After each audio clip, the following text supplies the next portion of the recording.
नमस्कार मित्राणि शुभसन्ध्या। OSST इति विंशति एकविंशतिवर्षस्य ये विद्यार्थिनः सन्ति तेषां कृते सत्रमिदम् अत्यन्तं महत्त्वपूर्णम् अस्ति। यतोहि सत्रेऽस्मिन् वयं पुनः केचन परीक्षोपयोगिप्रश्नानाम् अत्र चर्चां कुर्मः, तस्य समुचितम् उत्तरं जानीमः अपि। ये केऽपि भवन्तः अस्माकं मोक् टेस्ट् मध्ये भागग्रहीतुम् अर्हन्ति, टेलिग्राम् मध्ये लिङ्क् अस्ति, तत्र गत्वा भवन्तः प्रवेष्टुम् अर्हन्ति। टेलिग्राम् तः भवन्तः PDF अपि प्राप्तुम् अर्हन्ति, पुनश्च मोक् टेस्ट् मध्ये भागं ग्रहीतुम् अर्हन्ति। तर्हि प्रारम्भं कुर्मः। एतद् अस्माकं पञ्चमं मोक् टेस्ट् अस्ति। इतः पूर्वं वयं चतुर्णाम् आयोजनं कृतवन्तः। यदि तद् भवन्तः न दृष्टवन्तः तर्हि उपरि ऐ बटन् मध्ये लिङ्क् अस्ति, तत्र गत्वा द्रष्टुम् अर्हन्ति एव। तर्हि प्रारम्भं कुर्मः। पश्यामः के प्रश्नाः सन्ति। आगमनविधये प्रयोगः भवति भाषाशिक्षणे, इतिहासशिक्षणे, व्याकरणशिक्षणे, काव्यशिक्षणे। अत्यन्त सरलः प्रश्नः एव अस्ति। आगमनविधेः प्रयोगः कस्मिन् क्षेत्रे भवति इति। आगमनविधेः अन्य एकं नाम अहं पूर्वमेव उक्तवान्। आगमनविधिः इत्युक्ते आरोहपद्धतिः अथवा आरोहविधिः। आरोहपद्धत्याः प्रयोगं कस्मिन् क्षेत्रे भवति? भाषाशिक्षणे अथवा इतिहासशिक्षणे, व्याकरणशिक्षणे, काव्यशिक्षणे। समीचीनम् उत्तरं ये जानन्ति वक्तुम् अर्हन्ति एव। आगमनपद्धत्याः प्रयोगः भवति व्याकरणशिक्षणे एव। व्याकरणशिक्षणे एव आरोह अवरोह पद्धत्याः प्रयोगं भवति, तथैव आगमनविधेः अपि प्रयोगं तस्मिन् क्षेत्रे भवति। यतोहि आरोहपद्धत्याः एव अन्य नाम अस्ति आगमनपद्धतिः एव। अतः समीचीनम् उत्तरमस्ति व्याकरणशिक्षणे। व्याकरणशिक्षणे पद्धतिद्वयं प्रचलति। एकमस्ति आगमनविधिः, अन्यमेकं निगमनविधिः, अर्थात् आरोहपद्धतिः, अवरोहपद्धतिः। अतः भवन्तः अत्र वक्तुं शक्नुवन्ति एव सम्यक् उत्तरं भवति व्याकरणशिक्षणे इति। परवर्ती प्रश्नं पश्यामः। मूल्यांकनं कतिविधम्? प्रश्नमस्ति मूल्यांकनं कतिविधं? त्रिविधम्, एकविधं, द्विविधं, चतुर्विधम्। मूल्यांकनं कतिविधं? त्रिविधम्, एकविधं, द्विविधं, चतुर्विधम्। अत्र समीचीनम् उत्तरं भवति मूल्यांकनं द्विविधं भवति। यथा आन्तरिकमूल्यांकनं, बाह्यमूल्यांकनं। मूल्यांकनविषये अपि अहं स्वतन्त्रं वीडियो निर्मितवान्। भवन्तः तद् न दृष्टवन्तः, ऐ बटन् मध्ये लिङ्क् अस्ति, तत्र गत्वा द्रष्टुम् अर्हन्ति एव। प्रश्नः भवति एव मूल्यांकनं कतिविधम् इति। वक्तुं शक्नुमः एव मूल्यांकनं द्विविधम्, आन्तरिकमूल्यांकनं, बाह्यमूल्यांकनम् एवं प्रकारेण भवति। परवर्ती प्रश्नं पश्यामः। परम्परागतसहायकोपकरणम् अस्ति दूरदर्शनं, श्यामपट्टः, मानचित्रम्, आकाशवाणी। अत्र शिक्षणसहायकसामग्रीणां विषये एव प्रश्नः अस्ति। शिक्षणसहायक ये सामग्र्यः सन्ति तेषां सन्दर्भे अस्ति। परम्परागतसहायक उपकरणम् एतेषु कः भवति? दूरदर्शनम् अथवा श्यामपट्टः, मानचित्रम्, आकाशवाणी। सम्यक् उत्तरम् अत्र भवति श्यामपट्टः एव। यतोहि पूर्वमेव परम्पराक्षेत्रे दूरदर्शनं, मानचित्रम्, आकाशवाणी न आसीत् एव। पूर्वमेव सहायक उपकरणं रूपेण नाम पुरातनकाले अपि श्यामपट्टः एव आसीत्। अतः अत्र समीचीनम् उत्तरं भवति श्यामपट्टः इति। श्यामपट्टेन एव पुराकालतः इदानीं पर्यन्तं सर्वे सर्वत्र व्यवहरन्ति। परवर्ती प्रश्नः अस्ति। स्वविचारान् बोधगाम्यान् कर्तुं शिक्षकः किं करोति इति। विभिन्नान् प्रश्नान् पृच्छेत्, दृष्टान्ति आदिकम् अनुसरेत्, वरिष्ठछात्रैः वाचयेत्, कठिनशब्दान् अवलम्ब्य पाठयेत्। स्वस्य विचारान् बोधगाम्य कर्तुं शिक्षकः यत् चिन्तयति तत्सर्वं छात्रान् बोधयितुं शिक्षकः किं कर्तुं समर्थः भवति, किं कर्तुं शक्नोति? विभिन्नान् प्रश्नान् पृच्छेत्। छात्रान् प्रश्नान् केवलं पृच्छति। उदाहरणदृष्टान्त आदिकम् अनुसरेत्। उदाहरणानां व्यवहारं करणीयमेव। दृष्टान्तमूलक उदाहरणं, केवलं सामान्य उदाहरणं नास्ति। वरिष्ठछात्रैः वाचयेत्। वरिष्ठान् ज्येष्ठछात्रान् नाम पृच्छति वारं वारं। कठिनशब्दान् अवलम्ब्य पाठयेत्। केवलं ये कठिनशब्दाः सन्ति तान् अवलम्बनं कृत्वा पाठयति। समीचीनम् उत्तरम् अत्र भवति उदाहरणदृष्टान्ति आदिकम् अनुसरेत्। उदाहरणानां, दृष्टान्तमूलक उदाहरणानां यदि प्रयोगं करोति तर्हि छात्रः स्वविचारान् बोधगम्य कर्तुं समर्थः भवति एव। परवर्ती प्रश्नं पश्यन्तु। छात्रहितसम्पादने कस्य अधिकं महत्त्वं भवति? विद्यालयस्य, पाठ्यपुस्तकस्य, योग्यशिक्षकस्य, धनिकस्य? समीचीनम् उत्तरं प्रायः जानन्ति इति चिन्तयामि। अत्र समीचीनम् उत्तरं भवति छात्रहितसम्पादने सर्वाधिकं महत्त्वं भवति योग्यशिक्षकस्य। यदि योग्यः शिक्षकः नास्ति तर्हि विद्यालयः कीदृशः अपि भवतु, यदि विद्यालये योग्यशिक्षकः यदि न भवति तर्हि छात्राणां प्रगतिः कदापि न सम्भवति। पाठ्यपुस्तकान्यपि कीदृशान्यपि भवन्तु, यदि योग्यशिक्षकः यदि न पाठयति सम्यक् रूपेण तर्हि तत्र छात्रस्य हितं न सम्भवति एव। तथैव धनिकः यस्य सविधे बहु धनम् अस्ति सः सर्वं प्राप्स्यति इति अपि नियमः नास्ति, सः कदापि तेनापि छात्राणां हितः भविष्यति इत्यपि नियमः नास्ति। अतः छात्राणां हितसम्पादने सर्वाधिकं महत्त्वं भवति योग्यशिक्षकस्य एव। परवर्ती प्रश्नं पश्यन्तु। विचारसम्प्रेषणे प्रमुख उपायः अस्ति दृश्यश्राव्य उपकरणानि, पुस्तकम्, उच्चैकथनं, मधुरा सरला च भाषा। अर्थात् स्वस्य विचारं सम्प्रेषणम् अर्थात् प्रेरणाय कः प्रमुख उपायः भवति? दृश्यश्रव्य उपकरणानि अथवा पुस्तकम् अथवा उच्चैक वदामः चेत् छात्राः अस्माकं विचारान् ग्रहीतुं समर्थाः भवन्ति, अथवा मधुरा सरला भाषा। समीचीनम् उत्तरं भवति अत्र चतुर्थविकल्पः मधुरा सरला च भाषा। यदि वयं मधुराभाषां व्यवहारं कुर्मः, सरला भाषां यदि व्यवहारं कुर्मः, तेन छात्राणां बहु उन्नतिं प्रगतिं च भवति। अतः विचारसम्प्रेषणाय प्रमुख उपायः अस्माकं भवति मधुरा सरला भाषा एव। परवर्ती प्रश्नं पश्यामः। कक्षायाम् अध्यापनसमये शिक्षकः कुत्रम् अवधानं दद्युः? यदा शिक्षकः कक्षासु पाठयति तस्मिन् काले तस्य अवधानम् अर्थात् ध्यानं कुत्र भवेत्? विषयेषु, स्वकार्येषु, मन्दबुद्धिछात्रेषु, सर्वेषु अपि छात्रेषु। सम्यक् उत्तरं यदि पश्यन्ति चेत् तत्र सर्वेषु अपि छात्रेषु। शिक्षकः तु विषयान् आधृत्य पाठयति एव, किन्तु तथापि पाठनकाले तस्य दृष्टिः सर्वदा कुत्र भवेत्? सर्वेषु छात्रेषु भवेत् एव। स्वकार्येषु यदि शिक्षकस्य चिन्तयति नहि अहं मम कार्यं करोमि, केवलं कृष्णफलके लिखामि, तेनापि लाभः नास्ति। केवलं मन्दबुद्धिबालकान् यदि पश्यति चेत् तेनापि लाभः नास्ति, अन्यछात्राः विशृङ्खलां कुर्वन्ति। अतः समीचीनम् उत्तरम् अत्र भवति सर्वेषु अपि छात्रेषु इति। परवर्ती प्रश्नः अस्ति। छात्रः कं गुणं वीक्ष्य अध्यापकं सम्मानयति? छात्रः एकस्य शिक्षकस्य कं गुणं पश्यति, येन गुणं दृष्ट्वा, यं गुणं दृष्ट्वा शिक्षकस्य कृते अध्यापकस्य कृते अधिकाधिकसम्मानं ददाति। समयपालनं, निष्पक्षव्यवहारः, कर्तव्यनिष्ठा, सर्वदा क्रीडार्थाय प्रेरयति। प्रायतः वयं पश्यामः यः छात्रान् क्रीडनार्थं प्रेषयन्ति तान् एव अधिकाः छात्राः म्रियन्ते एव। किन्तु समीचीनम् उत्तरम् अत्र किं भवति? निष्पक्षः व्यवहारः।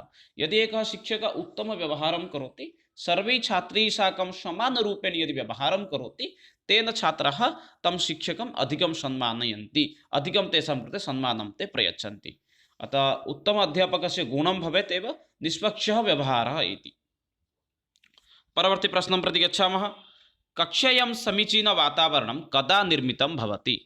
कक्षा मध्ये उत्तमवातावरणस्य निर्माणं कदा भवति इति प्रश्नः अस्ति।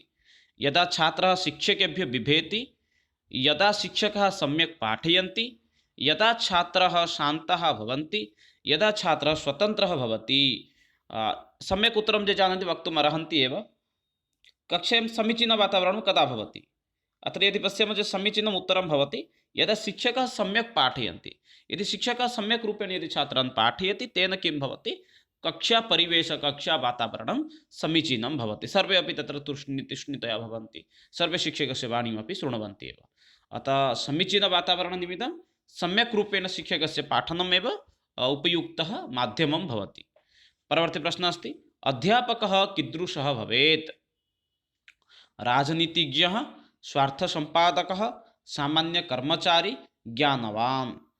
सम्यक् उत्तरं ये जानन्ति ते वक्तुम् अर्हन्ति। अध्यापकस्य कः गुणः भवेत्?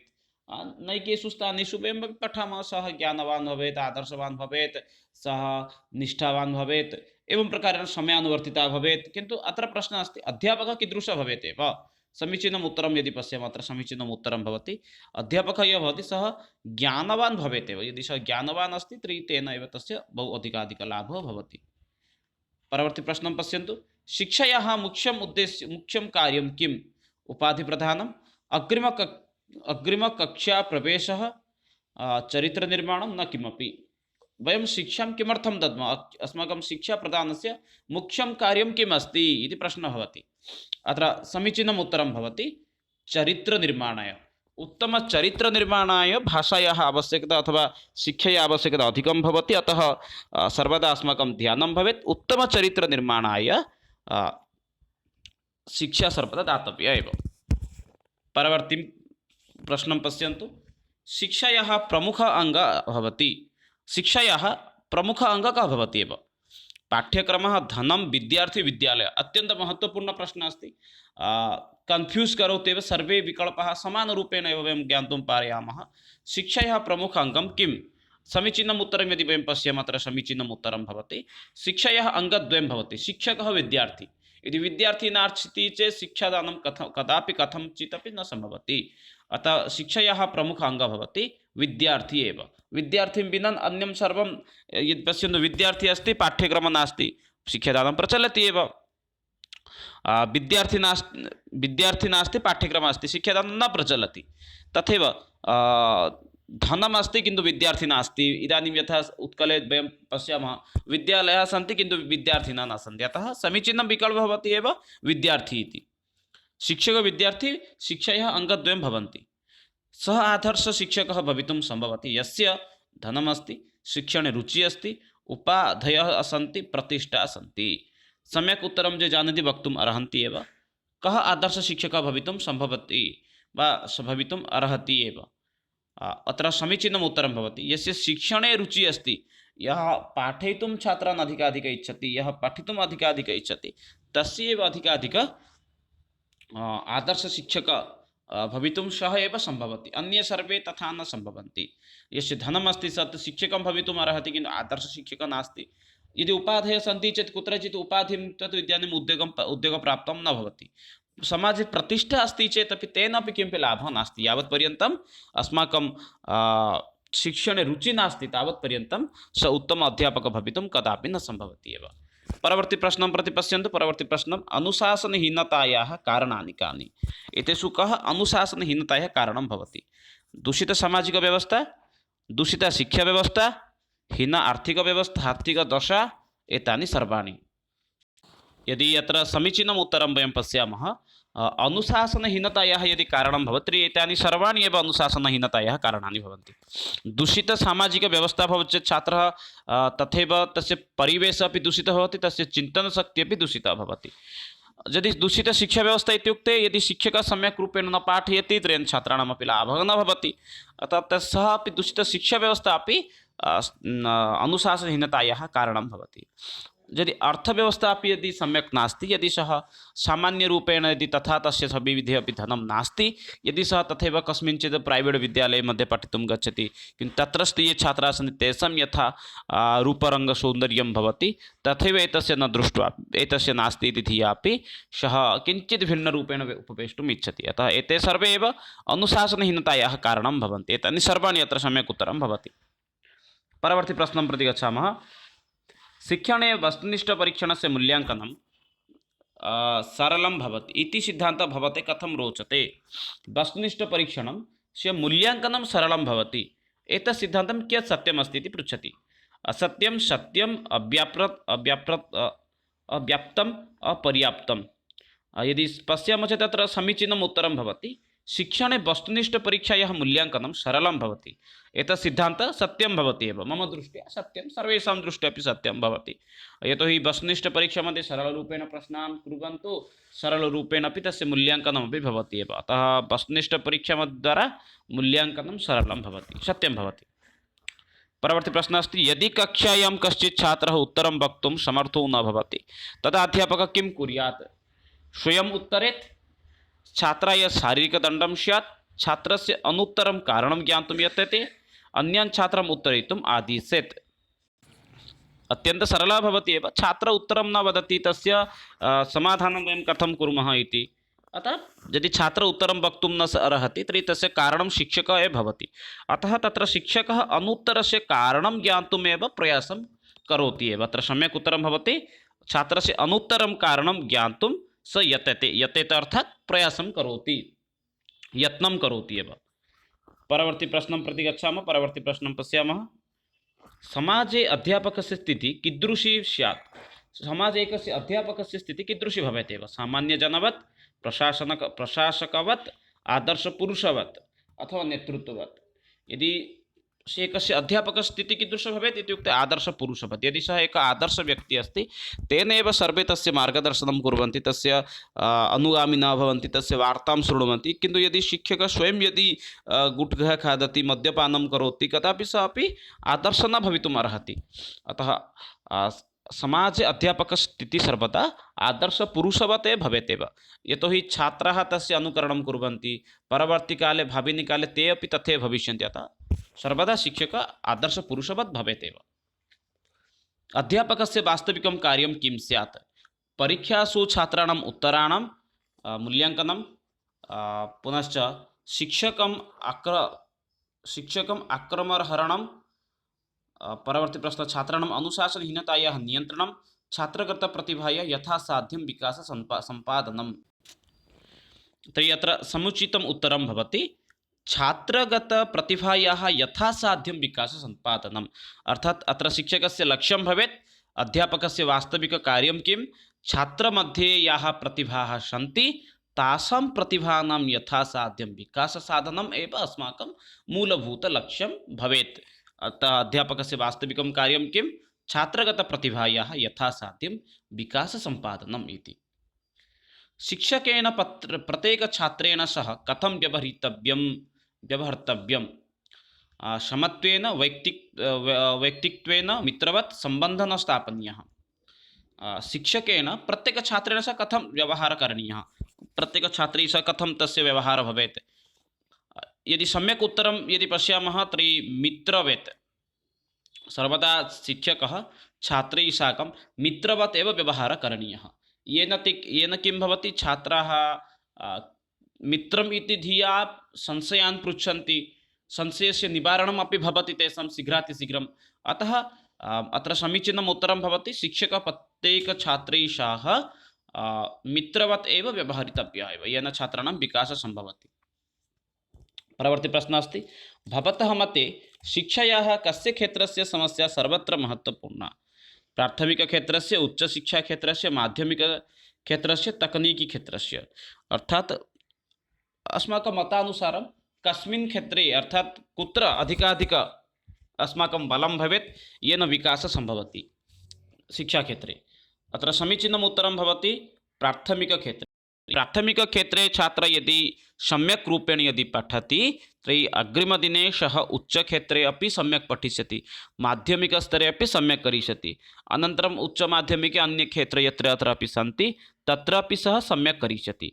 अतः शिक्षायाः सर्वमहत्त्वपूर्ण अंशः भवति प्राथमिकक्षेत्रमेव। परवर्ती प्रश्नः अस्ति, शिक्षा अनिवार्या भवति सर्वाङ्गीण विकासाय, राष्ट्रप्रगतये, संस्कृति उत्थापनाय, एतेभ्यः सर्वेभ्यः। यदि चिन्तयामः सम्यक् उत्तरं तर्हि यत्र समीचीनम् उत्तरं भवति एतेभ्यः सर्वेभ्यः। अर्थात् छात्राणां सर्वाङ्गीणविकासाय अपि संस्कृतं आवश्यकं, राष्ट्रप्रगत्यार्थमपि संस्कृतम् आवश्यकं भवति, संस्कृति उत्थापनाय अपि संस्कृतम् अत्यन्तम् आवश्यकं भवति।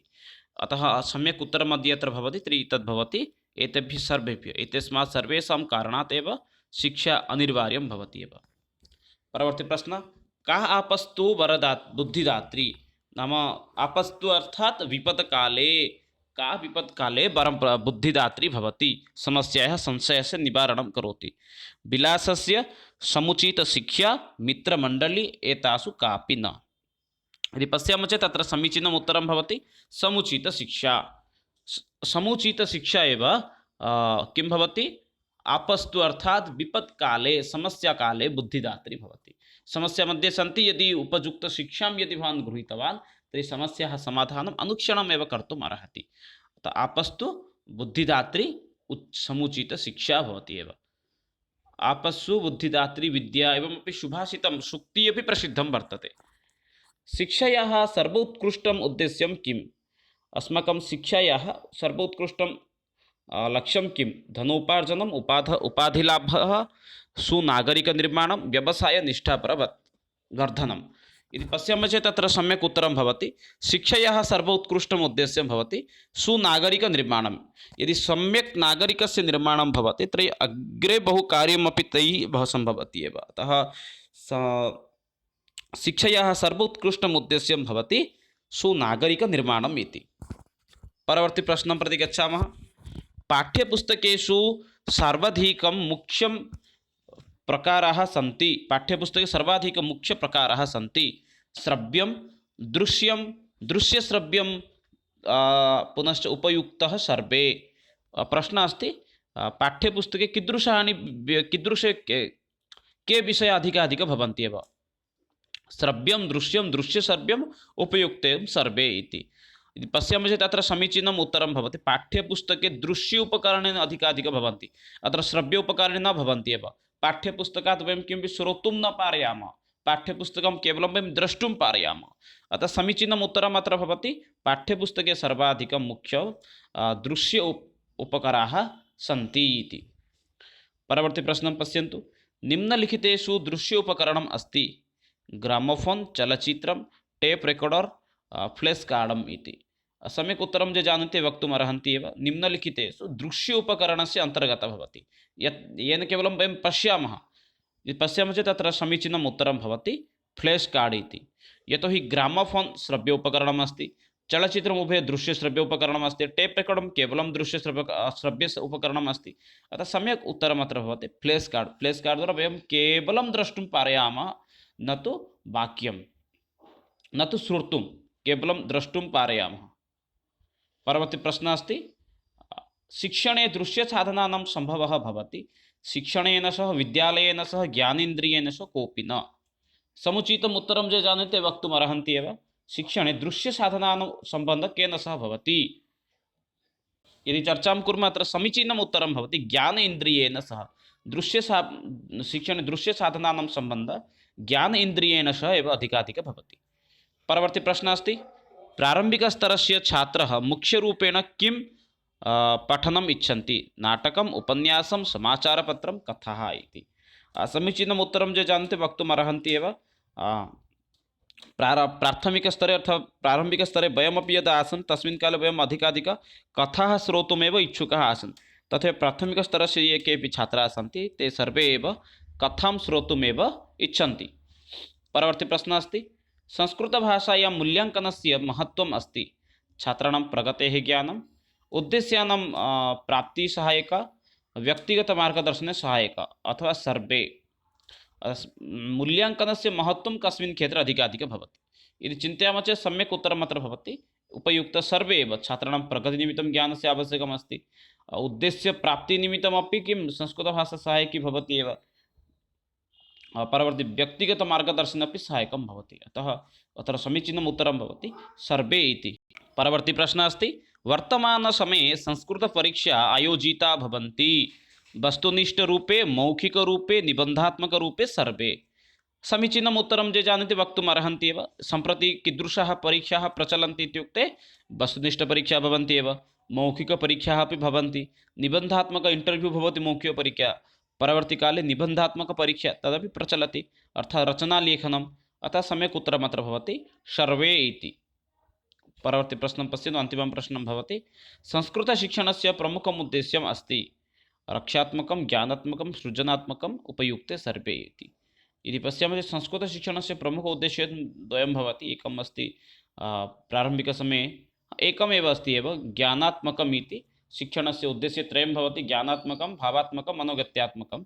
अत्र सम्यक् उत्तरं भवति संस्कृतशिक्षणस्य प्रमुख उद्देश्यं भवति ज्ञानात्मकम् इति। मित्राणि एते एव केचन अत्यन्तं महत्त्वपूर्णप्रश्नाः आसन् येषां सन्दर्भे वयम् अद्य अत्र चर्चां कृतवन्तः। पुनः मिलामः आगामि सत्रे इतोपि अन्यान् अधिकाधिकप्रश्नान् नीत्वा तत्र इतोपि आलोचनां कुर्मः यथा परीक्षासु अस्माकं सफलतां सम्भवति। तावत्पर्यन्तं विरमामि। जयतु भारतं, वदतु संस्कृतं, वन्दे मातरं। धन्यवादः मित्राणि, नमस्कारः।